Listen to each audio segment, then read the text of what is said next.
السلام علیکم، welcome to my channel story voice. آئیے سنتے ہیں آج کی ویڈیو میں کسی کی زندگی پر بیتی ایک اور داستان۔ تمہارے دلہا بھائی کا بس چلے تو ہر وقت رو بھی چلاتے رہے مجھ پر، یہ کرو وہ کرو یہ نہ کرو۔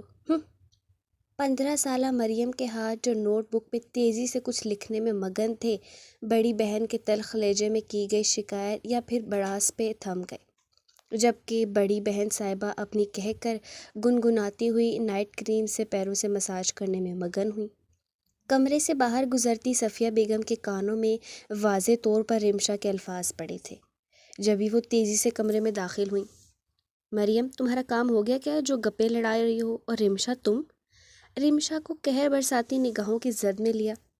ذرا میرے ساتھ آؤ، مجھے تم سے بات کرنی ہے، کہہ کر وہ تیزی سے چلی گئیں، جبکہ رمشا کا مساج کرتا ہاتھ رک گیا۔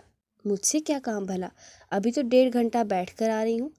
بڑبڑاتے ہوئے سلیپرز میں پاؤں گھسائے اور انہیں ڈھونڈتی ہوئی باہر لان میں چلی آئی۔ صفیہ بیگم کرسی پر بیٹھی ہوئی تھیں اور سر جھکائے کسی گہری سوچ میں گم لگ رہی تھیں۔ اسے دیکھ کر ماتھے پر شکنیں دوبارہ سے لوٹ آئیں۔ اس کا ہاتھ پکڑ کر ایک جھٹکے سے اپنے برابر بٹھایا، ایسے کہ رمشا کی چیخ نکل کر رہ گئی۔ آہ امی، کیا ہو گیا آپ کو؟ فوراً سے آنکھیں ٹپ ٹپ برسنے کے لیے تیار ہو گئیں، مگر صفیہ بیگم نے جھپٹ کر اس کا بازو دبوچ لیا۔ دیکھو رمشا، ایک بات کان کھول کر سن لو، اگر یہاں آنا ہے تو اپنی زبان کو لگام دو۔ ابھی 1.5 گھنٹہ تم میرے پاس سسرال کی چغلیاں کر کے گئی ہو، اب مریم کا دماغ خراب مت کرو، کہیں وہ بھی میری طرح۔ انہوں نے کہتے کہتے بات ادھوری چھوڑی، پھر تیزی سے بات بدل ڈالی۔ خیر، آئندہ ایسا ہوا تو سمجھو تمہارا اس گھر میں داخلہ بند، رہنا اسی گھر میں جن کا حلال کھا پی کر ان کے پیٹھ پیچھے غیبت سے حرام کر رہی ہو۔ درست لہجے میں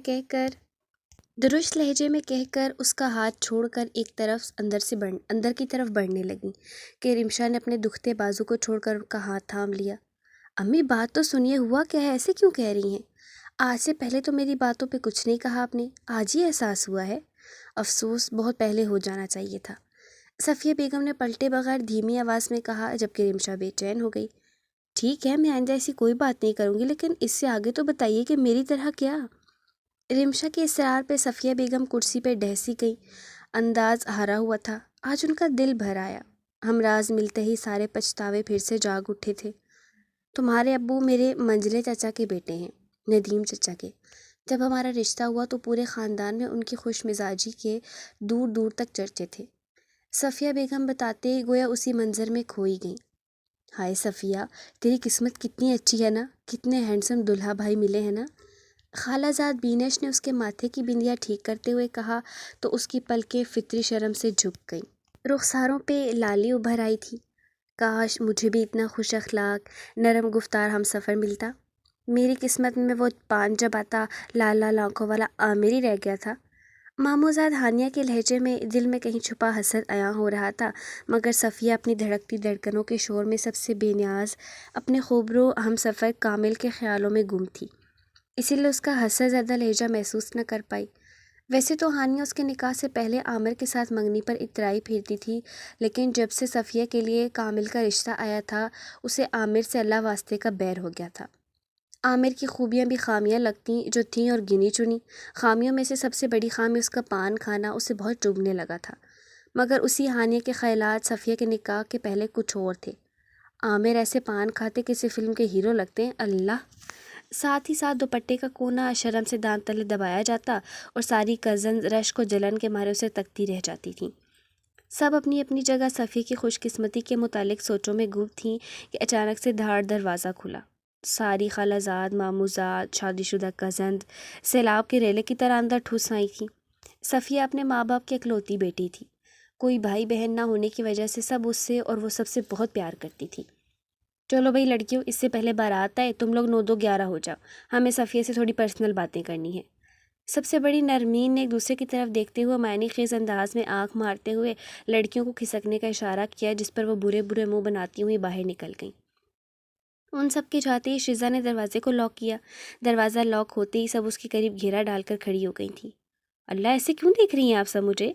صفیہ نے پریشان ہو کر کہا، آنکھوں میں نمی بھی کہیں سے نمودار ہونے لگی تھی۔ اس کی یہ حالت دیکھ کر ان 5 نے اپنے سروں پر ہاتھ گرا لیے۔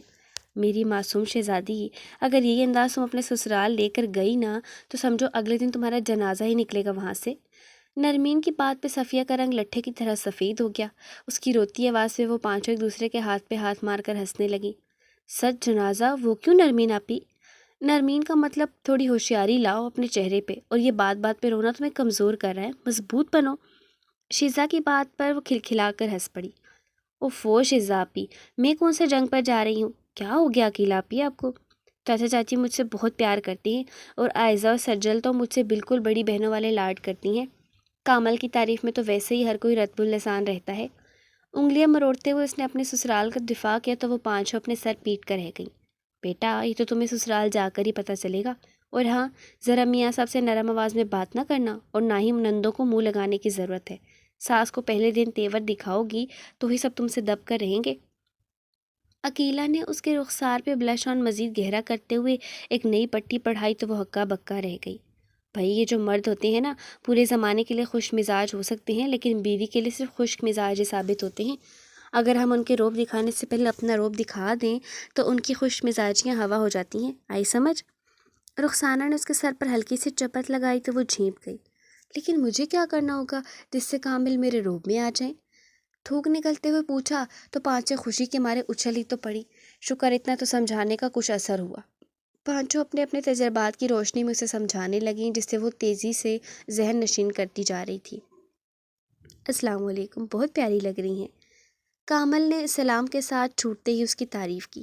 اس کے لبوں پہ منمونی مسکراہٹ ابھر آئی۔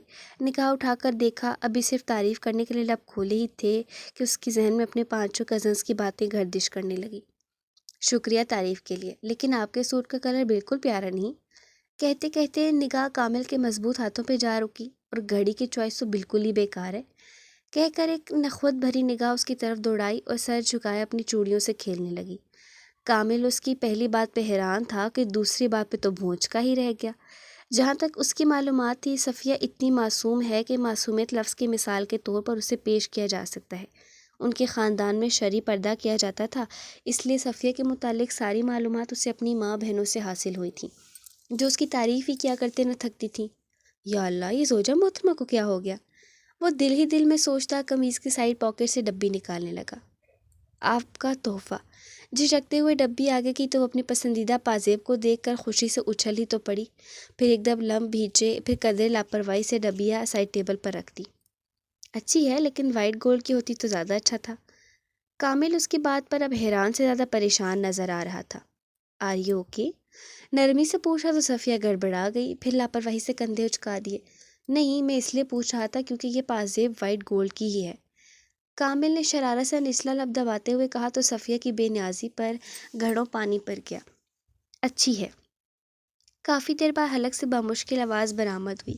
کامل کچھ سمجھ گیا تھا کہ اس کی زوجہ کے ساتھ اصل میں مسئلہ کیا ہے، کیونکہ یہی مسئلہ اسے بھی دوستوں نے کزنز نے رات سے 3 گھنٹے پہلے سمجھانا شروع کر دیا تھا۔ ہائے اللہ امی، کتنی رومانٹک سٹوری ہے، آگے کا بتائیں نا پھر کیا ہوا؟ صفیہ بیگم سانس لینے کے لیے رکیں تو رمشا کا سارا مزہ کرکرا ہو گیا، جبکہ صفیہ بیگم تو لفظ رومانٹک پر ہی جھیم گئی تھی۔ بتاؤں ابھی؟ یہ میں بتاؤں پھر آگے کیا ہوا؟ جب عقب میں فوراً کامل صاحب کی شرارتی آواز پہ وہ دونوں پلٹیں، صفیہ بیگم شرمندگی سے اور رمشا جوش سے پلٹیں۔ بیٹا، کیا ہونا تھا؟ کرسی گھسیٹ کر بیٹھتے ہوئے کن اکھیوں سے صفیہ بیگم کے شرمندہ چہرے پر نگاہ دوڑائی۔ ولیمے والے دن صبح ناشتے میں اماں نے تمہاری ماں سے پوچھے بنا ہی ناشتہ بنوا لیا، کیونکہ ان کو اپنی بچی کی پسند ناپسند کا پوری طرح علم تھا، لیکن تمہاری ماں نے فرائی انڈا اور پراٹھا دیکھتے ہی نخوت سے پلیٹ سائڈ پہ کی اور کہا میں تو حلوہ پوری کھاؤں گی۔ میری جنتی ماں ہکا بکا رہ گئی۔ مصنوعی سرد آب بھری تو صفیہ بیگم انہیں گھور کر رہ گئیں۔ تو بس پھر روز یہی ہونے لگا، کہیں گھومنے پھرنے کی بات ہوئی تو انہوں نے کہا میں تو سڈنی جاؤں گی۔ ہم نے خواب میں آج تک سڈنی نہ دیکھا، اور یہ زبردستی کے دیکھے خواب کی تعبیر نکالنے بیٹھ گئی تھی۔ خیر، بڑا سمجھا بجھا کر کشمیر گئے، وہاں بھی انہوں نے اپنی چلائی۔ 10 دن کا پروگرام لے کر چلے تھے، یہ اڑ گئیں کہ میں تو پورے 20 دن رہوں گی، بس پھر ماننی پڑی۔ ان کے بیچارگی بھرے انداز پر رمشا کھلکھلا کر ہنس پڑی۔ پھر کیا، اب تک امی ایسے ہی کرتی ہیں؟ رمشا نے صفیہ بیگم کی طرف حیرانی سے دیکھتے ہوئے پوچھا، کیونکہ اس نے اپنی ماں کو ہمیشہ شوہر کی خدمت کرتے اور ہر خواہش کے آگے سر جھکاتے ہی دیکھا تھا۔ تم بیچ میں بولو گی تو کہانی کیسے مکمل ہوگی؟ کامل صاحب ہلکا سا جھنجھلا گئے۔ رمشا فوراً لبوں پہ انگلی رکھ کر بیٹھ گئی۔ صفیہ بیگم اس کی بے چینی پہ کھل کر مسکرا اٹھیں۔ کتنا شوق ہوتا ہے نا بچوں کو اپنے والدین کی پچھلی زندگی کے بارے میں جاننے کا۔ خیر جب سیر کر کے واپس آئے اور یہ اپنے میکے رہنے گئیں اور جب واپس آئیں تو بس نہ پوچھو پھر کیا ہوا۔ کامل صاحب اپنے دونوں کانوں کو ہاتھ لگاتے ہوئے توبہ توبہ کرنے لگے، جس پر صفیہ بیگم نے انہیں زبردست طریقے سے گھور کر دیکھا، جبکہ رمشا کا دل چاہا اس کے ماں باپ کی زندگی کی کہانی کسی DVD میں موجود ہوتی اور وہ سکون سے لگا کر دیکھ لیتی۔ کم از کم اس میں یہ وقفے کے اشتہار تو نہ آتے۔ بابا اتنا سسپنس کیوں ڈال رہے ہیں کہانی میں، میرا سانس پھول رہا ہے، جس کے مارے اس کے روٹھے انداز پر کامل صاحب ہلکا سا کہکا لگا کر ہنس پڑے۔ محترمہ بھی آپ پر گئی ہیں اور تجسس کے مارے سانس پھول رہا، واہ! کامل صاحب نے شرارتی انداز میں ہاتھ ہوا میں لہرا کر کہا تو رمشا جھیپ سے گئی، جبکہ صفیہ بیگم نے کانوں کو ہاتھ لگا ڈالے۔ بھائی ہوا یوں جب یہ اپنے میکے سے واپس آئیں تو تیور پہلے سے بھی زیادہ خطرناک، بات کرو تو کاٹ کھانے کو دوڑتی۔ میری معصوم ماں پوچھتی بیٹا تھک تو نہیں گئی، آرام کر لو، یہ آگے سے کہتی تھکے میرے دشمن، میں کوئی بیمار ہوں، اللہ معاف کرے۔ یعنی ہر بات کو الٹ کر کے یہ ہمیں الٹائے دے رہی تھی۔ دل تو کر رہا تھا ان کی کزنس کو پکڑ کر سبق سکھائیں کہ وہ ساری زندگی یاد رکھیں، خود تو روتی بسورتی زندگی گزار ہی رہی ہیں، ہماری زوجہ کو بھی اپنے جیسا بنا لیا۔ پھر ہم نے سوچا کزنس کو چھوڑو، ہم اپنی بیوی کے ہوش تو ٹھکانے لگا ہی سکتے ہیں۔ بس پھر ہم نے اماں کے ساتھ ذرا سی پلاننگ کی اور شروع ہو گئے۔ کہہ کر دلچسپی سے سنتی رمشا کو دیکھا اور پھر شرارت سے صفیہ بیگم کو آنکھ ماری، گویا کہہ رہے ہوں بتا دوں۔ صفیہ بیگم نے بھی بے نیازی سے منہ پھیر لیا، اتنا کچھ تو آپ بتا ہی چکے ہیں۔ صفیہ میری بلو والی قمیص کہاں ہے؟ کامل زور سے دھاڑا تو کچن میں برتن دھوتی صفیہ کے ہاتھ سے کانچ کا گلاس ڈر کے مارے گر کر چکنا چور ہو گیا۔ وہ گلاس چھوڑ کر فوراً کمرے کی جانب لپکی۔ پتہ نہیں، میں نے تو یہیں رکھی تھی، پھولی سانس کے ساتھ ہکلاتے ہوئے کہا تو کامل نے الماری کا دروازہ دھاڑ سے بند کیا۔ کیا مطلب یہیں رکھی تھی؟ ڈھونڈ کر دو مجھے 2 منٹ کے اندر اندر۔ غصے سے اسے دیکھ کر وہ واش روم کی طرف بڑھ گیا۔ دھاڑ سے دروازہ بند ہوا تو بوکھلاہٹ میں صفیہ کا ہاتھ لرز گیا اور سارے کپڑوں کی بے ترتیب ہو کر نیچے اس کے قدموں میں ڈھیر ہوئی۔ یا اللہ اب کیا ہوگا، ان کو پہلے ہی غصہ آیا ہوا ہے۔ صفیہ لب کاٹتے ہوئے جھک کر کپڑے اٹھانے لگیں، اسی اثنا میں دروازہ کھلا، نیازی بیگم کی صورت نظر آئی، جنہیں دیکھ کر اس کی رہی سے ہمت بھی ڈھیر ہونے لگی۔ کیا ہوا؟ کامل کو اتنے زور سے بول رہا ہے؟ کڑے تیور، پیشانی پہ پڑی ان گنت تیوریاں، غصے سے بھرا انداز و لہجہ۔ یا اللہ وہ بری طرح ڈری۔ امی ان کی بلو شرٹ نہیں مل رہی، روز اس کی کوئی نہ کوئی چیز نہیں مل رہی ہوتی ہے، تم کرتی کیا رہتی ہو؟ ادھر کچن میں الگ تم نے گلاس توڑ دیا، معلوم ہے کتنا قیمتی تھا؟ کہہ کر نیازی بیگم غصے سے پلٹ گئی۔ صفیہ کی آنکھیں اشکوں سے بھر گئیں۔ پہلے تو پھپھو فوراً پوچھتی تھی بیٹا کلاس کو چھوڑو، نیا آ جائے گا، تمہیں تو نہیں لگی؟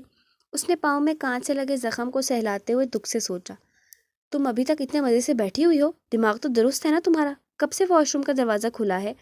کب واش روم کا دروازہ کھلا اسے پتہ ہی نہ چلا۔ تب پتہ چلا جب کامل اس کے سر پر آ کر زور سے چلایا۔ اس کے اس قدر جارحانہ انداز پر آنسوؤں نے بے وفائی کی اور پلکوں سے ٹوٹ کر اس کے رخسار کو بھگونے لگے۔ رو کیوں رہی ہو؟ یہ اس وقت یاد نہیں آیا تھا جب اپنی عزیز جان سہیلیوں، آپیوں، آپاؤں کے نقش قدم پر چلتے ہوئے ہم سے بدتمیزی کر رہی تھیں؟ کامل نے تولیہ ایک طرف اچھالتے ہوئے طنزیہ لہجے میں کہا تو اس کی ہچکیوں میں اضافہ ہو گیا۔ اف، کتنا رلایا آپ نے میری ماں کو، اور تو اور کسی نے زخم کا بھی نہیں پوچھا۔ رمشا کامل صاحب کی بات کاٹ کر فوراً صفیہ بیگم کے ساتھ جا بیٹھی۔ اور وہ جو ہمیں تنگ کیا وہ نظر نہیں آ رہا تمہیں؟ میں تو نہیں سر آ رہا کوئی کہانی شہانی، کتنا رلایا میری ماں کو۔ کامل صاحب اس کی نقل اتارتے ہوئے جل کر بولے اور اندر چلے گئے۔ پیچھے وہ دونوں ان کے روکھے انداز پر کھلکھلا کر ہنس پڑی۔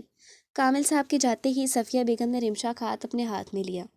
رمشا، ہر کوئی تمہارے بابا اور تمہاری دادی جیسا اچھا نہیں ہوتا بیٹا، انہوں نے صرف مجھے احساس دلانے کے لیے وہ سب کیا، یعنی غصے سے بات کرنا، ڈانٹنا وغیرہ۔